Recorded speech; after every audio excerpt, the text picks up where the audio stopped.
있습니다. 오늘도 그 길을 담대하게 나아가서 함께 고백합시다. 주님 한 분만으로 나는 만족합니다. 주님 한 분만으로 내 영혼 만족하네. 다른 종류의 즐거움 날 채울 수 없네.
하드리안 황제가 통치하던 시절 로마에서 그리스도인들에 대한 큰 박해가 있을 무렵입니다.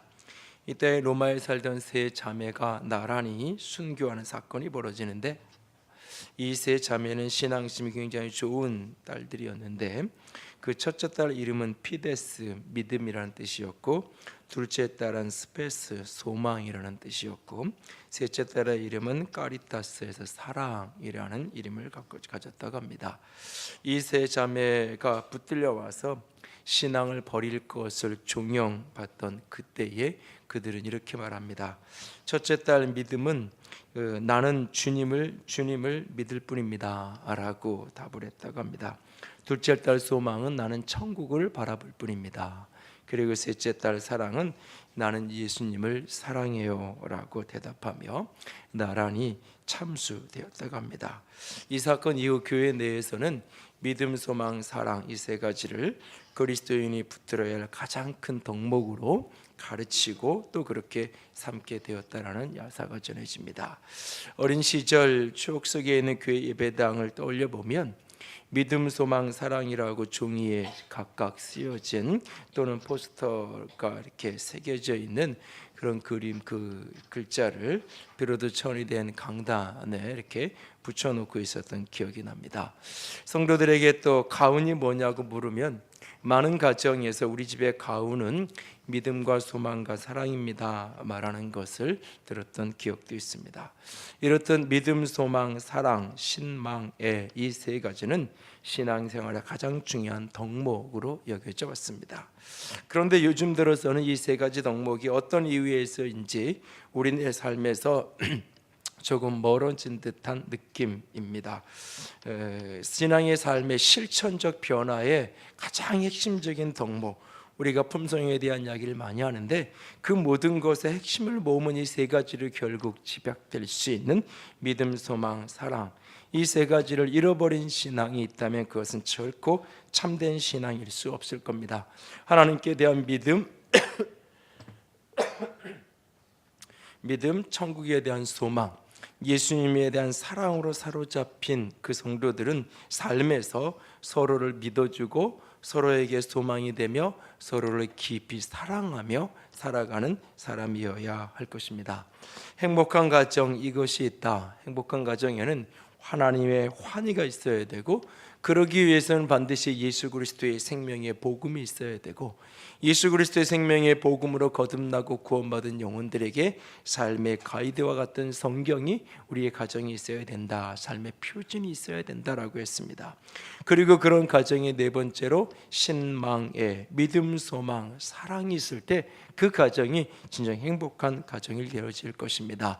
믿음, 소망, 사랑으로 집약되어지는, 요약되어지는 아름다운 품성이 가족 간에 함께할 때에 그 가정이 진정 행복한 가정으로 주님 앞에 서게 되어질 것입니다. 행복한 가정, 그 가정이 있어야 될 이 세 가지. 첫 번째는 우리 행복한 가정은 믿음의 가정이어야만 합니다. 그러므로 믿음으로 행동하는 가정이 되어야 할 것입니다. 세상은 그리스도인들을 가리켜서 신자라고 부릅니다.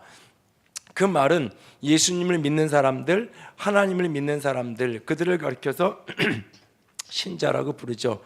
그러나 이 말은 죄송합니다. 하나님에 대한, 예수님에 대한 믿음을 가졌다, 이 말은 또 다른 의미에서 사람들에게 믿을 만한 사람이다 라고 하는 의미가 동시에 함축되어 있는 이야기입니다. 그래서 믿지 않는 사람들이, 믿는 사람들이, 성도들이 무언가 잘못된 행동을 할 때 훨씬 더 분노하고 그것을 부정적으로 다루고 접근하는 이유가, 적어도 하나님을 믿는 사람이라면, 적어도 성경을 믿는 사람이라면, 예수 그리스도를 믿는 사람이라면 이 세상의 삶 속에서도 믿을 만한 사람이 되어야 하지 않겠는가라고 하는 그런 기대가 그들 속에 있기 때문입니다. 특히 그리스도인은 가정에서 가족들에게 신뢰감을 주는 그런 사람이 되어야만 합니다.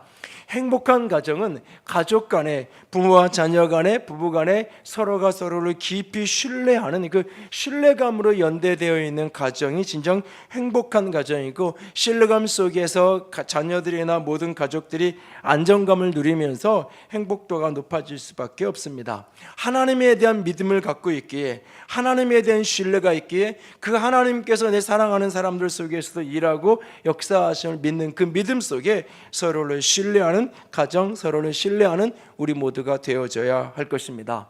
그러나 우리네 가정들을 가만히 들여다보면 그렇지 못한 경우를 종종 만납니다. 하나님을 믿는다고 하는 가정에서조차도 서로가 서로를 신뢰하지 못하고 믿음이 깨어진 모습을 종종 보게 됩니다. 잠언의 두 구절이 많은 생각을 하게 합니다. 잠언 19장 13절 같이 읽습니다. 미련한 아들은 그의 아비의 재앙이요 다투는 아내는 이에 떨어지는 물방울이니라. 잠언 15장 5절도 같이 읽습니다. 아비의 훈계를 열심히 한 자요 경계를 받는 자는 슬기를 얻을 자니라. 자녀가 왜 아비의 훈계를 업신여기겠습니까? 아버지의 말이 신뢰할 만하지 못하기 때문일 것입니다. 부부간에 다투는 것, 그것은 이어 떨어지는 물방울 하나 떨어지는 것은 아무것도 아니지만 그게 계속해서 떨어진다면 그 물방울이 결국 커다란 구멍을 내기도 하는 것처럼 부부간의 다툼과 싸움이 칼로 물베기처럼 아무것도 아닌 것 같지만 그것이 계속 이어지면 결국 이어 떨어지는 물방울처럼 가정을 깨는 그런 모습으로 나아간다는 말씀인데, 왜 그렇게 다투고 싸우게 되나요? 그 중에 가장 중요한 것은 서로를 신뢰할 수 없기 때문은 아닐까요? 이런 이야기를 한 번쯤은 들어보셨을 겁니다. 할아버지가 어린 손주의 손을 잡고 목욕탕을 갔습니다. 옷을 벗고 탕에 들어가자마자 손주는 냉탕으로 펄쩍 뛰어들어가서 시원하게 헤엄을 치고 놉니다. 할아버지를 가만히 그렇게 냉탕에서 헤엄을 치다가 보니까 할아버지가 열탕으로 들어가면서 시원하다 하시는 겁니다. 그러자 이 손주는 생각하기를 저기도 시원한 데인가 보다 라고 무심코 열탕으로 몸을 담급니다. 순간 용술치처럼 튀어나오면서 이 손주가 하는 말, 뭐라 그런다 그래요? 세상에 믿을 놈 하나도 없네 라고 그렇게 이야기한다는데요. 우스갯소리 같지만 사실은 그저 웃어버릴 수만 없는 이야기입니다. 왜냐고요? 세상에 믿을 사람 하나도 없다라는 그 대상 속에 가정에 자녀가, 남편이, 아내가, 부모가 그렇게 포함되는 경우가 얼마든지 우리 주변에 너무나 많기 때문입니다. 우리는 얼마나 가족 간에 신뢰하며 살아가고 있나요? 아내가 남편이 하는 말을 얼마나 믿고 살아가나요? 자녀들이 부모가 하는 말을 전폭적으로 얼마나 신뢰하고 있나요? 세상의 모든 사람들이 다 아니라 그래도 남편이 그렇다고 이야기하면 그 말을 얼마나 나는 믿어주고 있나요? 세상의 모든 사람들이 옳다고 이야기해도 내 아들이 그게 틀렸다고 이야기하면 아들의 말을 믿고 붙들어주고 그것을 신뢰하는 그 신뢰감이 우리의 가정 속에 얼마나 있나요? 나는 내 자녀들에게, 또 아내에게, 남편에게 얼마나 부모에게 신뢰감을 주는 그런 가족으로 함께하고 있나요? 말라기 4장 6절에 이런 말씀이 있습니다. 그가 아버지의 마음을 자녀에게로 돌이키고 자녀들의 마음을 그들의 아버지에게로 돌이키게 하리라. 돌이키지 아니하면 두렵건대 내가 와서 저주로 그 땅을 칠까 하노라. 이 말씀을 볼 때마다 사실은 조금 갸우뚱거려지기도 합니다. 아버지의 마음을 자녀에게로 돌이키고 자녀의 마음을 아버지에게로 돌이킨다. 아버지에게 마음이 자녀에게서 떠나 있고 자녀의 마음이 부모에게서 떠나 있으니까 그 마음을 돌이키기를 원한다. 만약에 돌이키지 않으면 그 땅에, 그 가정에 저주로 내가 그 땅을, 그 가정을 칠까 하노라라고 말씀합니다. 도대체 이 말이 어떤 뜻일까? 아버지의 마음을 자녀에게로, 자녀들의 마음을 아버지에게로 돌이킨다는 것이 무슨 뜻일까? 돌이키지 않는다면 저주가 임할 것이라고 말씀하시는데 그만큼 이게 중요한 이야기인 것 같은데, 돌이킨다는 게 무슨 뜻일까? 여러 가지 해석적인 접근이 가능합니다. 그 가운데 혹시 이 말씀이 아버지와 자녀 사이의 믿음을, 신뢰를 말하는 것은 아닐까요? 부모가 자녀를 믿지 않고 자녀가 부모를 믿지 않는다면 그 가정은 이미 저주받은 가정 아닐까요? 외적인 환경에 관계없이, 물질적인 풍요와 삶의 안락함에 관계없이 남편이 아내를 신뢰할 수 없고 아내가 남편을 신뢰할 수 없는, 부모가 자녀를 믿지 않고 자녀가 부모를 신뢰할 수 없는 그런 가정이라면 그 가정은 이미 저주받은 그런 불행한 가정이 아닐까요? 우리의 가정이 진정 행복한 가정이 되기 원하나요? 그렇다면 우리의 가정에 믿음을 회복할 수 있기를 원합니다. 믿을 만한 말을 하고 믿을 만한 행동을 보여주는 저 여러분이 될 수 있기를 원합니다. 가족 간에 서로 약속한 것을 반드시 지킬 수 있는 저 여러분이 될 수 있기를 원합니다. 가족이니까 이해해 주겠지, 아니요, 가족이니까 이해하는 것이 아니라 가족이니까 더 깊은 상처를 받는 겁니다. 더 깊은 배신감을 느끼는 겁니다. 더 깊은 불신이 쌓이는 겁니다. 그러기에 가족 간의 약속을 내가 지킬 수 없는 상황이 되었다면 그 누구와의 약속을 지키지 못하는 것보다 더 정중하게 예의를 갖춰서 사과를 하고 다시는 동일한 잘못이 반복되지 않도록 우리가 노력해야 될 것입니다. 가까우니까, 가족이니까 다 이해하겠지, 괜찮겠지. 그 속에 가장 신뢰해야 될 가족이 신뢰감이 없는, 서로 믿지 않는, 오히려 바깥의 사람은 아버지의 말을 믿어주는데 직장의 상사들이나 직장의 밑에 부하 직원들은 믿어주는데 가족은 오히려 아빠가 그런 말 했어? 믿을 거 못 돼 라고 입으로 내뱉지 않지만 그렇게 행동하고 반응한다면 그것은 불행한 가정일 수밖에 없습니다. 믿음을 보여주기 위해서 신뢰할 만한 사람이 되기 위해서 특별히 내 말이 믿을 만한 약속을 신실하게 지켜갈 수 있기를 원합니다. 그리고 갈 수만 있다면 서로를 믿어주십시오. 특별히 자라가는 자녀들이 자라가면서 어느 시점 이상이 되었을 때부터는 그들을 향한 믿음을 놓치지 않기를 원합니다. 때로는 부모의 믿음이 자녀의 실망스러운 행동으로 배신을 당하는 때가 분명히 있습니다. 그럼에도 불구하고 자녀를 자녀를 믿을 수 있는 저 여러분이 될 수 있기를 원합니다. 왜냐하면 그들 속에 살아계신 내가 믿는 그 하나님이 일하시기에 오늘 그들을 믿고 붙들 수 있는 저 여러분이 되기를 원합니다. 이성미 집사님이 쓴 사랑하며 살기에도 시간이 부족하다라는 책에 보면 이런 한 토막의 이야기가 등장합니다. 캐나다에 아이들과 함께 이민을 가 있었던 그 시절에 토요일날 오전이면 아침이면 아침 식사를 집에서 하고 나서 9살짜리 5살짜리 두 아이를 데리고 함께 교회를 가서 예배당 청소를 늘 했다고 합니다. 캐나다 교회를 사람들이 쓰는 교회를 빌려서 주일 오후에 주일 예배를 드리던 교회인데 늘 토요일날 아침이면 예배당에 가서 예배당 청소를 두 아이를 데리고 하고 여러 가지 다뭐 썰었던 이 볼펜들이나 봉투리나 모든 것들 차곡차곡 깨끗하게 정리를 하는 일을 2시간 3시간씩 매주 해갔다고 하는데 그러던 어느 날 우연히 봉투 하나를 버려진 그래 누군가 이렇게 막 연필로 그냥 쉽게 흘려 쓴 글씨가 쓰여진 봉투 하나를 우연히 줍게 됩니다. 그 글씨를 읽고는 너무너무 마음이 아팠다는 고백을 합니다. 거기엔 이런 글씨가 쓰여져 있었습니다. 기도하겠다고 자고 있는 나를 끌고 온 우리 아빠 엑스나 싫어 완전 밥맛이야.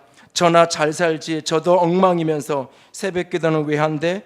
재수 없어. 기도하는데 왜 그러고 사냐고. 아빠의 손에 이끌려 억지로 새벽 예배를 나오는 한 청소년이 쓴 글이었습니다.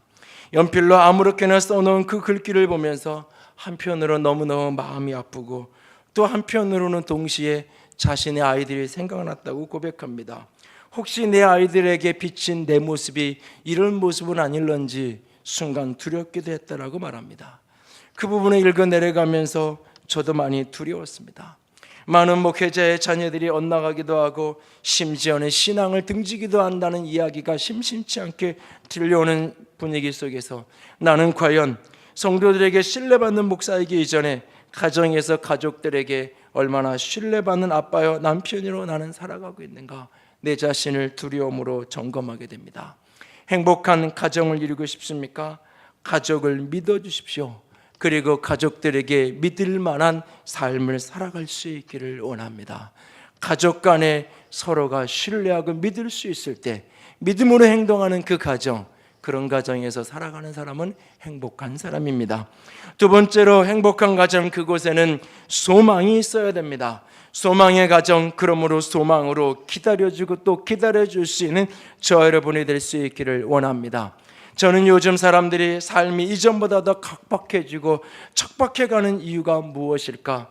왜 어제보다 오늘 객관적인 외적인 삶의 정황들은 분명히 더 나아졌는데 왜 사람들의 마음은 더 각박해지고 더 악해져 가는 것일까? 얼굴에서는 왜 점점 더 미소가 사라지는 것일까? 여러 가지 이유가 있을 것입니다. 그 중에 하나가 혹시 사람들에게 점점 희망이 사라져가기 때문은 아닐까요? 희망이라는 것이 점점 너무 먼 이야기가 되어버리기 시작하면서 사람들은 더 살기 힘들다고 말하는 것은 아닐까요? 지난 시절 지금보다 더 가난하고 힘겹고 어려웠을 때도 사람들의 마음속에는 내가 조금만 견뎌내면, 내가 조금만 더 힘들어 이 시간을 지나고 나면 내게 아름다운 내일이 있을 거야 라고 하는 그런 소망을 가지고 이 어려움을 이겨내며 힘듦과 고통과 아픔 속에서도 함께 미소 지으며 함께 웃으며 살아가던 시절이 있었지만 점점 그런 희망이 사라지면서 가족 간의 서로에 대한 기대와 믿음이 다 깨어져 버리고, 그리고 가족이 함께 꿈꾸는 내일에 대한 소망을 점점 잃어가면서 우리의 삶이 점점 고통스럽고 아파지는 것은 아닐까요? 행복한 가정에 있어야 될 또 하나는 바로 소망입니다. 삶이 고단하고 힘들어 내일에 대한 소망이 사라지는 그 순간에도 서로가 서로를 붙들어주고 또 다른 소망을 꿈꾸는 그런 가정, 행복한 가정을 이루어갈 수 있을 것입니다. 때로는 실패와 좌절 속에 서로를 향한 기대가 점점 작아지는 그 순간조차도 하나님이 그 속에 일하심을 내가 믿기에, 하나님의 역사하시고 약속하심에 대한 하나님에 대한 소망을 알기에 여전히 소망할 수 있는 저와 여러분이 될 수 있기를 원합니다.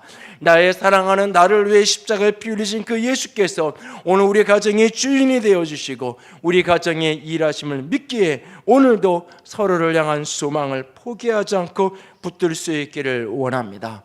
잠언 13장 12절 말씀 같이 읽습니다. 소망이 더디 이루어지면 그것이 마음을 상하게 하거니와 소원이 이루어지는 것은 곧 생명나무니라.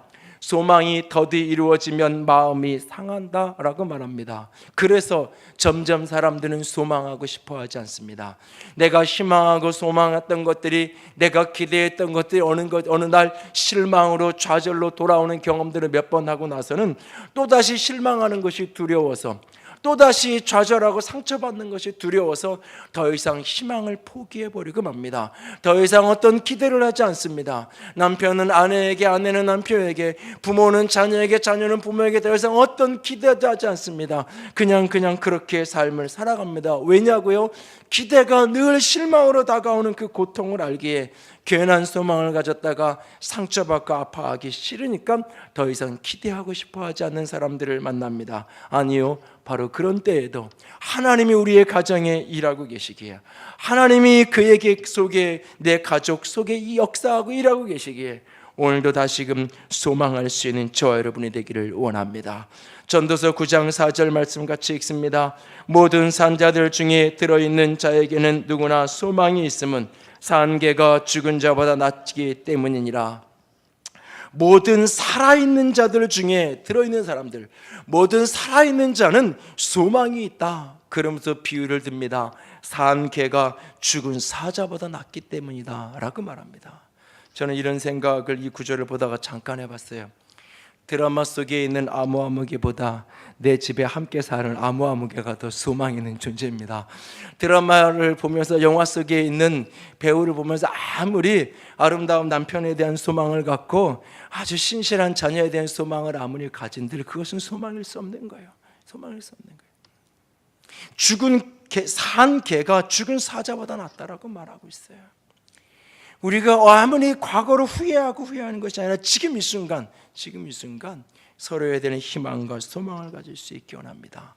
그리고 그런 소망과 희망을 가지면 우리는 인내할 수 있습니다. 그리고 그 약점을, 그 약함을 우리가 친히 감당하며 짊어져 가게 돼 있어요. 소망으로 구원을 얻었다고 말씀하시면서 보이는 소망이 아니라고 우리에게 말합니다. 보이지 않는 것을 바라면 참음으로 기다리라고 로마서 8장 우리에게 도전하고 있습니다.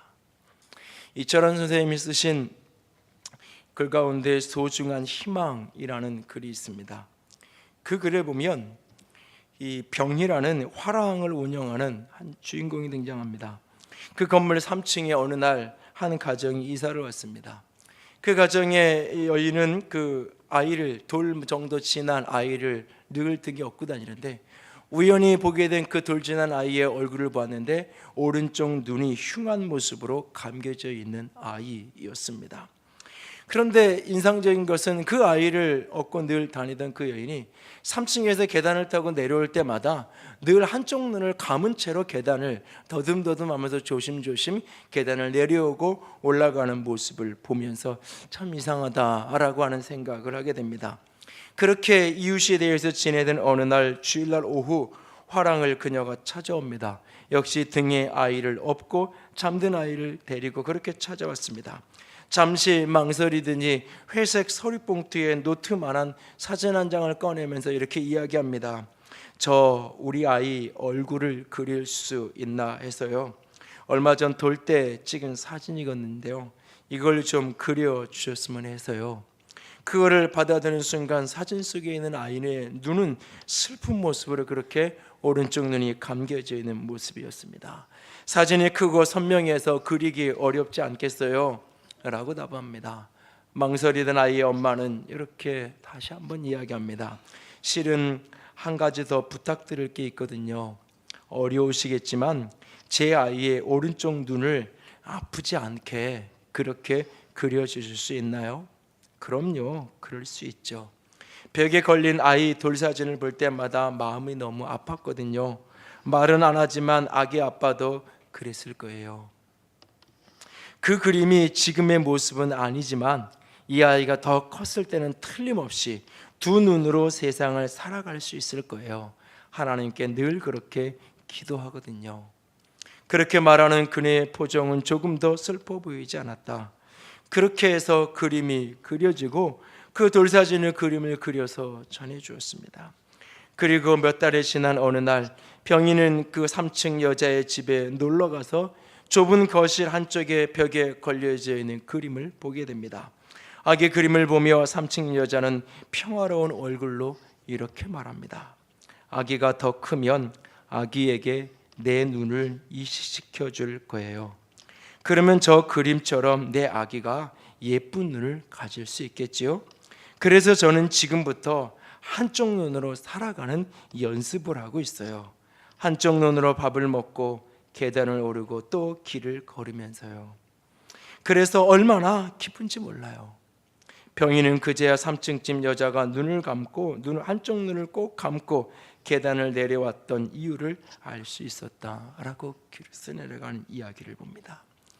가족 안에 단점이 있고 아픔이 있지만 희망이 있는 사람은 내가 그 아픔을 짊어지게 되어 있습니다. 그 단점을 내가 품어 안게 되어 있습니다. 희망을 잃어버리고 나면, 가족 간에 서로 소망을 잃어버리게 나면 그 단점들이 저주가 되고 비판이 되고 정죄가 되어질 뿐입니다. 저 단점 때문에, 더 약점 때문에, 저 부족함 때문에 내 인생이 이렇게 고통스러워졌다라고 정죄할 뿐입니다. 그러나 가족 간에 서로 희망을 포기하지 않으면, 서로가 서로에 대한 소망을 버리지 않으면 단점이 보이고 약점이 보이고 부족함이 보일 때 그것을 내가 감당해주고 그것을 내가 짊어짐으로써 그의 인생의 희망의 꽃이 꺼지지 않도록, 꺾이지 않도록 하도록 나 자신을 내어주는 그런 가정의 모습을 만들어갈 수 있을 것입니다. 우리의 가정 속에는 얼마나 소망이 있나요? 우리는 얼마나 서로에 대한 소망을 가지고 서로의 약점을, 부족함을 서로가 감당하며 함께 걸어가고 계신가요? 오늘 행복한 가정, 그 가정은 가족이 서로 신뢰하는, 믿음이 있는, 믿음으로 행동하는 가정입니다. 행복한 가정, 그 가정은 서로가 서로에 대해서 기대하고 소망을 여전히 품고 소망으로 서로를 바라보고 소망이 있기에 약점을 감당해주고 소망이 있기에 참아주고 기다려주는 가정이 행복한 가정입니다. 세 번째로 복 있는 가정, 행복한 가정은 사랑의 가정입니다. 사랑으로 서로를 섬겨갈 수 있는 저 여러분이 될 수 있기를 원합니다. 이철원 선생님의 소중한 희망이란 글을 이어 내려가 보면 그 중간 부분에 아이의 얼굴에 그림을 그리던 병이의 고백이 그 모습을 이렇게 쓰여져 있습니다. 병이는 그날부터 며칠 동안 힘겹게 아기의 그림을 그렸다. 아기의 오른쪽 눈을 그리는 게 무엇보다 어려웠다. 다른 부분은 만족스럽게 그리고 나서도 오른쪽 눈동자에 점 하나 찍는 일 때문에 3번이나 다시 그림을 그려야 했다. 세 번째 그림을 그릴 때 병인은 문득 자신이 그린 작은 눈동자 하나가 엄마와 그 아기에게 소중한 희망이 될지도 모른다는 생각을 하게 되었다. 왠지 모르게 그 이후 그 눈에서 눈물이 맺혔다. 그때부터 진지한 마음으로 그림을 그려본 적이 없는, 그 언젠가도 그려본 적이 없는 진지한 마음으로 그림을 그리기 시작했다. 그림을 그리는 동안 병인은 아기에게 이렇게 말했다. 아가야, 엄마의 사랑을 믿어. 사랑을 믿는 한 너에게는 희망이 있는 거야. 그렇게 말합니다.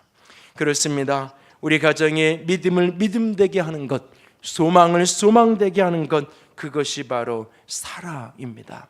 자문의 지혜자는 채소를 먹으며 사랑하는 것이 살찐 소를 먹으며 서로 미워하는 것보다 낫다라고 우리에게 말씀합니다. 삶을 살아가다 보면 사랑이 깨어질 때, 그 소망이 깨어질 때가 있습니다. 삶을 살아가다 보면 믿음이 깨어질 때가 있습니다. 그러나 믿음이 깨어지고 소망이 깨어지는 그 순간도 사랑할 수 있다면 그 사랑은 다시 믿음을 불러일으키고 그 사랑은 다시 소망의 꽃을 피워준다는 사실을 잊지 않기 원합니다. 그래서 오늘 본문 고린도전서 13장 13절은 그렇게 말하는 것입니다. 믿음, 소망, 사랑이 이 세 가지는 항상 있을 것인데, 믿음, 소망, 사랑이 이 세 가지는 항상 있을 것인데 그 중에 제일은 사랑이라. 그 중에 가장 큰 것은 사랑이라. 왜냐고요? 믿음이 깨어진 그날도, 소망이 다 꺾여진 그날도 사랑할 수 있다면 다시 믿음이 일어납니다. 사랑할 수 있다면 다시 그 속에서 소망의 꽃을 피울 수 있기 때문에 믿음이 깨어지고 소망이 깨어진 그 순간도 내가 사랑하기로 선택한다면 그 사랑 속에서 다시 믿음이 일어나고 다시 소망이 일어나는 것을 보기에 사랑이 그 중에 가장 크다라고 우리에게 말하고 있습니다. 오늘도 여전히 그렇게 뜨겁게 사랑하기로 선택하는 저와 여러분이 될 수 있기를 원합니다. 미국 시카고 대학 교수인 노먼 맥클라인의 자전적 소설인 그 소설을 영화로 만들었던 흐르는 강물처럼이라는 영화가 있습니다. 언젠가 우리 가족의 이야기를 쓰거라, 그래야 우리가 겪었던 일이 무엇인지를 알게 된단다라는 아버지의 말과 함께 과거 속으로 흘러가며 시작되어지는 영화. 장로교 목사였던 아버지는 낚시를 즐겼고 형제들에게 플라이 낚시를 가르칩니다. 노먼은 아버지에게서 작문을 배우고 대단한 강한 성격을 가진 동생 폴은 프로 플라잉 낚시꾼이 되고 싶어합니다. 폴은 자라면서 늘 남들 눈에 띄는 일을 해보고 싶어하며 이런저런 사고를 칩니다. 형제는 한번 배를 타고 폭포에 도전을 하게 됩니다. 이 사건을 통해서 두려움에 머뭇거리고 있었던 형 로만과 두려워할 줄 모르는 동생 폴의 성격이 극명하게 구별되게 드러납니다. 형제 간의 유일한 싸움이 그날 그곳에서 벌어집니다. 1919년 가을, 로먼은 다트머스 대학에 입학을 하기 위해서 떠나고 폴은 고향에서 학교를 마치고 기자가 됩니다. 콜로라도 강의 아름다운 풍경을 배경으로 하는 아름다운 영화, 성경 속의 가인과 아벨의 이야기를 연상시키는, 그러면서 너무나 다른 형제 속에 끊임없이 갈등과 서로의 길이 끊임없이 어긋나는 그 두 형제의 모습, 부모와의 관계의 모습이 함께 그려져 가고 있습니다. 동생 폴은 결국 젊은 날 살해되고 그렇게 인생은 콜로라도 강에 흐르는 강물처럼 흘러갑니다. 영화는 말미에 이르러서 세월을 건너 아버지가 돌아가시기 직전 마지막 설교를 하는 장면으로 이어집니다. 아버지는 지난 날들을 회상하면서 이렇게 마지막 설교를 합니다.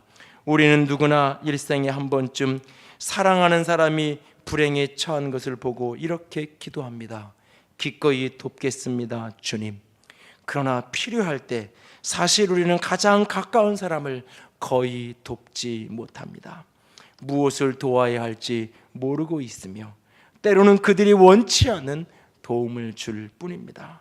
이렇게 서로 이해 못하는 사람과 산다는 것을 우리는 알아야 합니다. 그렇다 해도 우린 사랑할 수 있습니다. 완전한 이해가 없이도 우리는 완벽하게 사랑할 수 있습니다.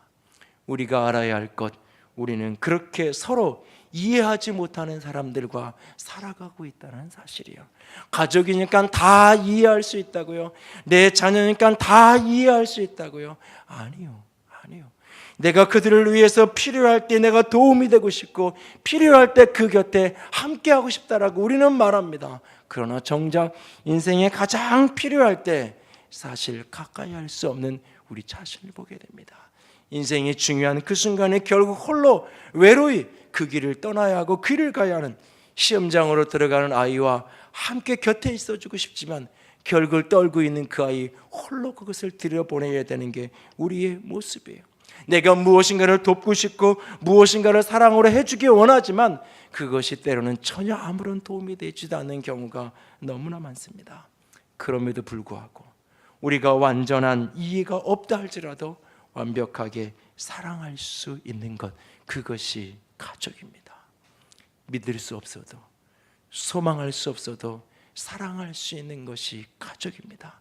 믿을 만하기 때문에 믿는 것이 아니라, 소망스럽기 때문에 소망하는 것이 아니라, 가족이기에 사랑하기에 믿어주는 것입니다.